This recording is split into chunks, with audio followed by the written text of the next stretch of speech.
हर क्षेत्र के दिग्गज इस बात पर सहमत हैं, ऊंची पोस्ट के लिए योग्य व्यक्ति नहीं मिलते। जैसी कहावत है, चोटी पर हमेशा काफ़ी जगह खाली रहती है। एक एग्जीक्यूटिव का कहना था कि बहुत सारे लोगों में तकनीकी काबिलियत तो होती है, परंतु उनमें सफलता के एक मूलभूत तत्व की कमी रहती है। वह तत्व है काम पूरा करना या परिणाम देना।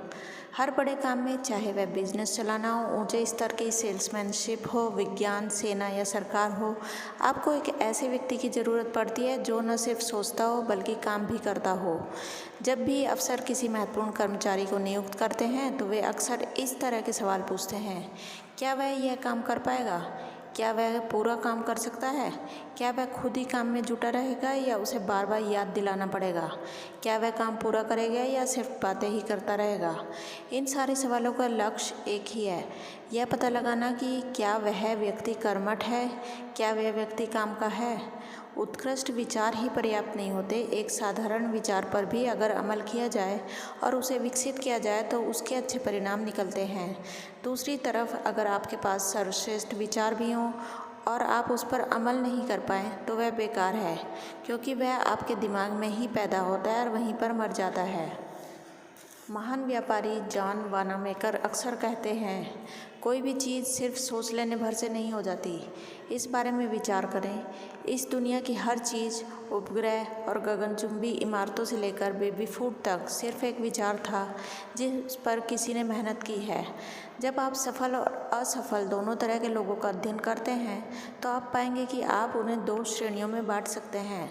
सफल लोग कर्मठ होते हैं, औसत व्यक्ति साधारण होता है, जबकि असफल लोग निठल्ले होते हैं। हम दोनों समूहों के अध्ययन से सफलता का सिद्धांत खोज सकते हैं। मिस्टर कर्मठ काम करने वाले होते हैं, वे काम शुरू करते हैं, उसे पूरा करते हैं और उनके दिमाग में विचार और योजनाएं होती हैं। मिस्टर निठल्ले एक अकर्मण्य व्यक्ति होते हैं, वे काम को टालते रहते हैं जब तक कि वे यह साबित न कर दें कि वह काम उन्हें क्यों नहीं करना चाहिए या वह काम वे क्यों नहीं कर सकते, या जब यह काम का वक्त ही निकल जाए।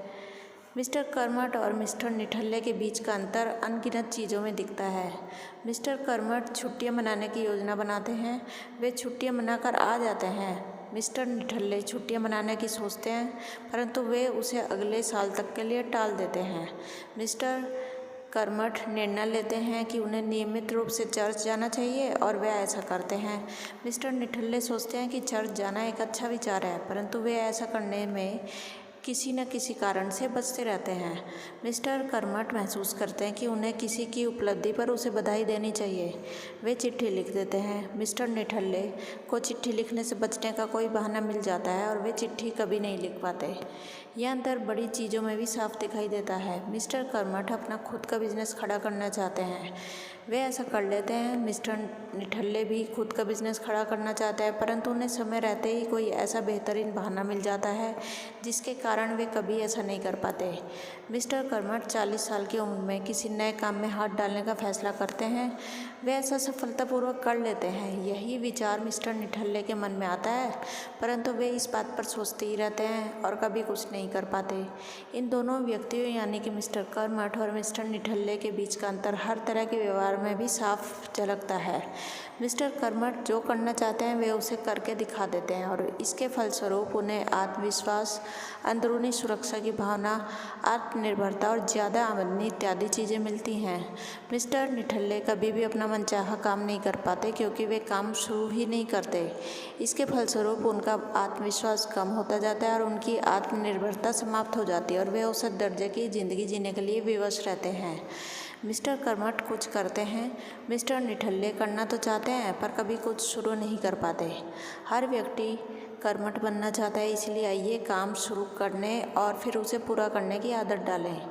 बहुत से निठल्ले लोग इस तरह के इसीलिए बने रहते हैं क्योंकि वे इस बात का इंतज़ार करते हैं कि परिस्थितियाँ पूरी तरह आदर्श होनी चाहिए, और जब तक ऐसा नहीं होता वे वहीं रुके रहते हैं। आदर्श स्थिति या पूर्णता बहुत अच्छी बात है, परंतु यह भी सच है कि कोई भी इंसानी चीज़ पूरी तरह आदर्श या पूर्ण नहीं होती है, न ही हो सकती है। इसीलिए अगर आप आदर्श स्थिति का इंतज़ार करेंगे तो शायद आपको हमेशा इंतज़ार ही करना पड़ेगा। नीचे 3 उदाहरण दिए गए हैं जिनमें बताया गया है कि 3 लोगों ने अपनी स्थितियों का सामना किस तरह किया। उदाहरण: जीएन ने शादी क्यों नहीं की? मिस्टर जीएन लगभग 40 साल के उच्च शिक्षित अकाउंटेंट हैं और शिकागो में रहते हैं। जीएन की शादी करने की बड़ी इच्छा है। वे प्रेम, साहचर्य, घर, बच्चे चाहते हैं। जीएन कई बार शादी के बहुत करीब आ गए थे। एक बार तो उनकी शादी को सिर्फ एक दिन बचा था, परंतु हर बार जब भी शादी की तारीख करीब आती थी, उन्हें कोई ना कोई ऐसा बहाना मिल जाता था जिसके कारण वह उस लड़की से शादी करने से इनकार कर देते थे। भगवान का शुक्र है कि मैं वह गलती करने से बाल बाल बच गया। इसका एक दिलचस्प उदाहरण यह है, 2 साल पहले जीएन ने सोचा कि आखिरकार उसे सही लड़की मिल गई है। वह आकर्षक, खुशमिजाज और बुद्धिमान थी, परंतु जीएन को यह सुनिश्चित करना था कि इस लड़की के साथ शादी करना पूरी तरह सही होगा। जब वे एक शाम को शादी की योजना पर चर्चा कर रहे थे तो लड़की ने कुछ ऐसी बातें कहीं जिससे जीएन को चिंता होने लगी। तो यह सुनिश्चित करने के लिए कि वह सही लड़की से शादी करने जा रहा है, जीएन ने एक 4 पेज का एक एग्रीमेंट लिखा जिस पर लड़की को शादी से पहले साइन करने थे। इस एग्रीमेंट में कुछ शर्तें थी और टाइप किया हुआ यह दस्तावेज जीवन के हर पहलू के बारे में था। धर्म वाले खंड में कुछ शर्तें थी, वे कौन से चर्च में जाएंगे, वे कितनी बार चर्च जाएंगे, वे कितना दान देंगे। दूसरे खंड में बच्चों की योजना बनाई गई थी, उनके कितने बच्चे होंगे और कब होंगे। पूरे विस्तार से जीएन ने यह रूपरेखा बना ली थी कि उनके किस तरह के दोस्त होंगे, उसकी भावी पत्नी किस तरह की नौकरी करेगी, वे लोग कहाँ रहेंगे, किस तरह उनकी आमदनी खर्च की जाएगी। दस्तावेज के अंत में जीएन ने आधे पेज में उन आदतों को लिखा जो लड़की को या तो छोड़नी पड़ेगी या सीखनी पड़ेगी। इनमें धूम्रपान, शराबखोरी, मेकअप, मनोरंजन इत्यादि थे। अब जीएन की भावी दुल्हन ने उसका यह अल्टीमेटम देखा तो उसने वही किया जो आप और हम सोच रहे हैं। उसने एक नोट लगाकर इसे वापस भिजवा दिया। हर एक के लिए सामान्य विवाह की यह शर्त ही काफ़ी है कि अच्छे और बुरे वक्त में हम साथ साथ रहेंगे, और यह मेरे लिए भी पर्याप्त है। अब मुझसे शादी की बात भूल जाएं। जब भी जीएन ने मुझे अपना अनुभव सुना रहा था तो उसने चिंतित होकर कहा, अब आप बताएं, एग्रीमेंट लिखकर मैंने क्या गलती कर दी? आखिरकार शादी एक बड़ा फैसला है, आपको यह फैसला बहुत सोच समझ कर करना चाहिए। परंतु जीएन गलत था। आप बहुत ज़्यादा सोच समझ कर चलेंगे, बहुत ज़्यादा सावधान रहेंगे तो शादी ही क्या, आप दुनिया के हर क्षेत्र में असफल रहेंगे। आपकी अपेक्षाएं आसमान छू रही होंगी। जीएन का शादी के बारे में भी वही नज़रिया था जो अपनी नौकरी के बारे में था, अपनी बचत, अपने दोस्तों या किसी और चीज़ के बारे में था।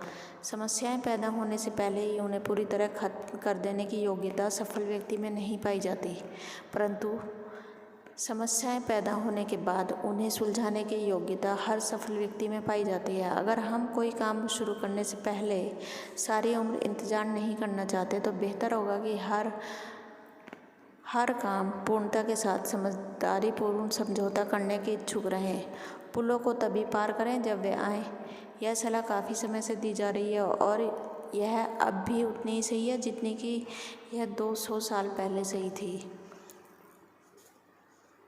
उदाहरण 2, जीएम नए घर में क्यों रहता है? हर बड़ा निर्णय लेते समय मस्तिष्क खुद के साथ युद्ध करता है, काम करें या ना करें, करें कि ना करें। यहाँ पर एक ऐसे युवक की कहानी है जिसने काम करने का फैसला किया और इसे बहुत फ़ायदा हुआ। जीएम की स्थिति भी लाखों करोड़ों युवकों जैसी है। वह अभी 25 साल का है और उसकी पत्नी और एक बच्चा है। उसकी आमदनी खास नहीं है। मिस्टर और मिसेज जीएम एक छोटे अपार्टमेंट में रहा करते थे। नया घर दोनों का सपना था। वे चाहते थे कि उनके पास ज़्यादा जगह हो, आसपास का माहौल ज़्यादा अच्छा हो, बच्चों के लिए खेलने का मैदान हो और अपनी खुद की जायदाद हो। परंतु नया घर खरीदने में एक बाधा थी, नकद भुगतान। एक दिन जब जीएम अगले महीने के मकान किराए का चेक काट रहा था तो उसे बहुत कोफ्त हुई। जितना मकान किराया वह दे रहा था वह तो नए मकान की किस्त के बराबर रकम थी। जीएम ने अपनी पत्नी से कहा, क्या तुम अगले हफ्ते नया घर खरीदना पसंद करोगी? पत्नी ने पूछा, आज तुम्हें क्या हो गया है? क्यों मजाक कर रहे हो? तुम जानते हो हम अभी नया घर नहीं खरीद सकते। नकद देने के लिए हमारे पास पैसे नहीं हैं। डाउन पेमेंट हम कहाँ से देंगे? परंतु जीएम का इरादा पक्का था। हमारी तरह के लाखों लोग होंगे जो किसी न किसी दिन नया घर खरीदने के सपने देखते होंगे, परंतु उनमें आधे से ज़्यादा लोग कभी भी अपने सपनों का घर नहीं खरीद पाते।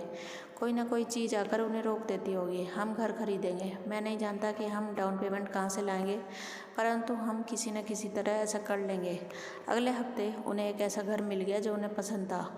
घर छोटा परंतु बढ़िया था और उन्हें सिर्फ $1200 का डाउन पेमेंट देना था। अब समस्या थी कि $1200 इकट्ठे करना। जेम जानता था कि उसे कर्ज में इतनी बड़ी रकम नहीं मिलेगी, परंतु जहाँ चाहा वहाँ रहा। अचानक जेम ने इस समस्या पर काफ़ी सोच विचार किया। क्यों न बिल्डर से बात की जाए और $1200 एक मुश्त देने के बजाय किस्तों में दिया जाए। जेम ने बिल्डर से बात की। पहले तो बिल्डर नहीं माना, परंतु जेम ने जब जुटा रहा तो बिल्डर राजी हो गया। बिल्डर जेम को $1200 का लोन देने के लिए तैयार हो गया। अब जेम को हर महीने $100 और ब्याज का इंतजाम करना था। पति पत्नी दोनों ने हिसाब लगाया। हर महीने अपने खर्च में $25 की कटौती करने का फैसला किया, परंतु अब भी समस्या यह थी कि $75 कहाँ से आएंगे जो हर महीने किस्त देने के लिए ज़रूरी होंगे। तभी जेम के दिमाग में एक विचार आया। अगली सुबह वह अपने बॉस से मिलने गया। उसने उन्हें बताया कि स्थिति क्या है। बॉस ये जानकर खुश हुआ कि जेम घर खरीद रहा है। फिर जेम ने कहा, सर मुझे इसके लिए हर महीने $75 चाहिए। मैं जानता हूँ कि आप मेरी तनख्वाह तभी बढ़ाएंगे जब आप मुझे इस काबिल समझेंगे। मैं भी तो आपसे सिर्फ पैसा कमाने का अवसर चाहता हूँ। इस ऑफिस में ऐसी बहुत सी चीज़ें हैं जो मैं सप्ताहांत में आकर कर सकता हूँ। क्या ऐसा संभव है कि इससे मेरी समस्या सुलझ जाएगी? जेम की गंभीरता और महत्वाकांक्षा देखकर बॉस प्रभावित हुए।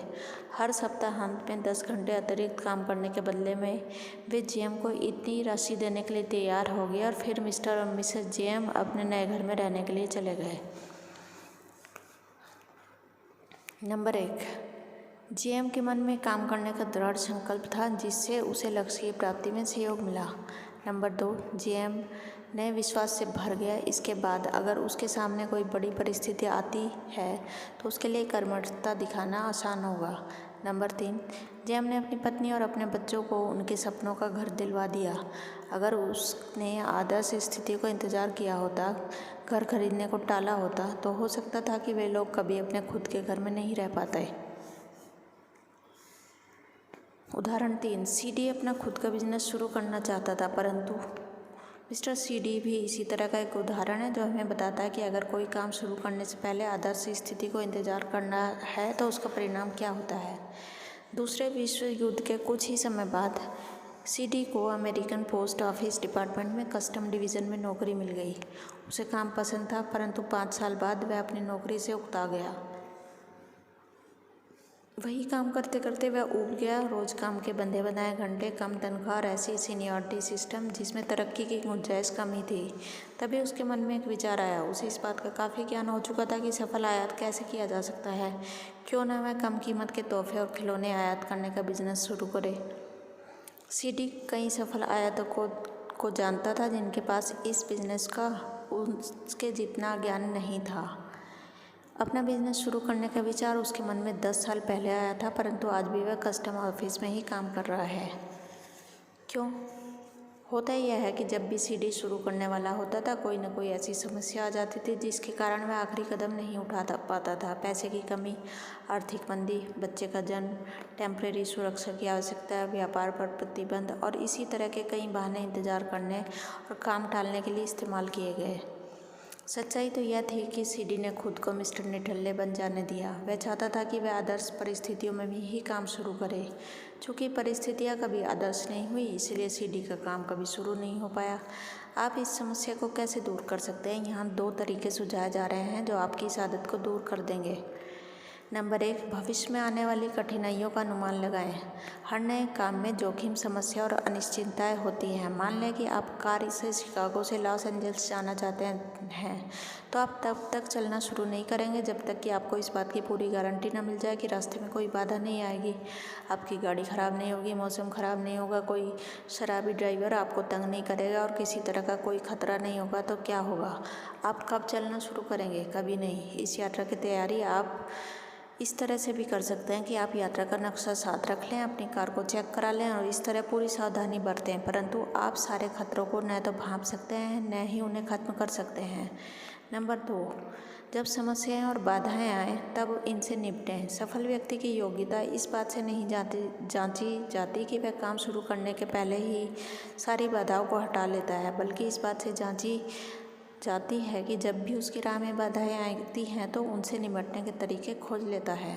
बिजनेस, शादी या किसी भी अन्य चीज़ में आप पुलों को तभी पार कर सकते हैं जबकि आप पुल पर हों। हम सभी समस्याओं के खिलाफ बीमा पॉलिसी नहीं खरीद सकते। इस वीडियो में इतना ही। इससे आगे के वीडियो को सुनने के लिए आप हमारा 10B पार्ट देखें।